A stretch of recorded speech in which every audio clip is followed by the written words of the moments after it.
尋晚很孤獨返落嚟咧，瞓咗成日啦，直到而家錄呢個影片嘅時候，已經係傍晚咗啦。喂，既然咁攰，做咩要走出嚟啊？因為日行萬步咯。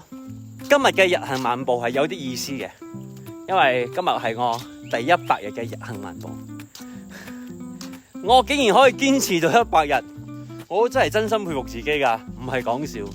究竟有咩好處咧？其中一個好處就係覺得自己健康咗，覺得啫吓，你要記住啊，係咪真係健康？我冇去做咩身體檢查，我唔知。但係至少好多需要體力嘅嘢，我係做得到咗嘅。我日行萬步之前咧係有心翳嘅，即係話我會坐喺嗰度，無端端個心跳好快。而家冇咗。本來男人嚟講，同你哋講呢樣嘢，可能係有少少羞家嘅，但係因為真係有改善，所以要同大家分享下。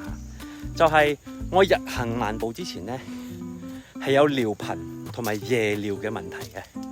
日行萬步之後咧，消失咗。從2024年12月29日開始，我就開始日行萬步啦。嗰日開始，我就每日都有發視頻，直到今日4月7號冇斷更過。所以呢個算係日行萬步帶俾我嘅其中一個好處。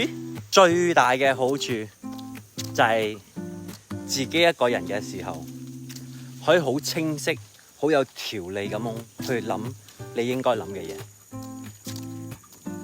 無論係創作嘅靈感啊，或者係生活上嘅瑣碎事啊。雖然我都冇乜特別創作靈感嘅，但係至少我諗到啲話題出嚟啦，係嘛？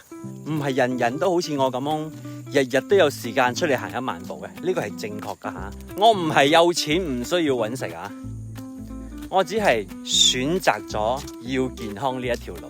呢100日咧，對我嚟講最大嘅壞處咧，就係我嘅腳板，好似得咗咩足筋咩炎症。每日一瞓醒落地嘅時候咧，就會痛醒嘅。坐耐咗落地嘅時候咧，又會痛噶啦。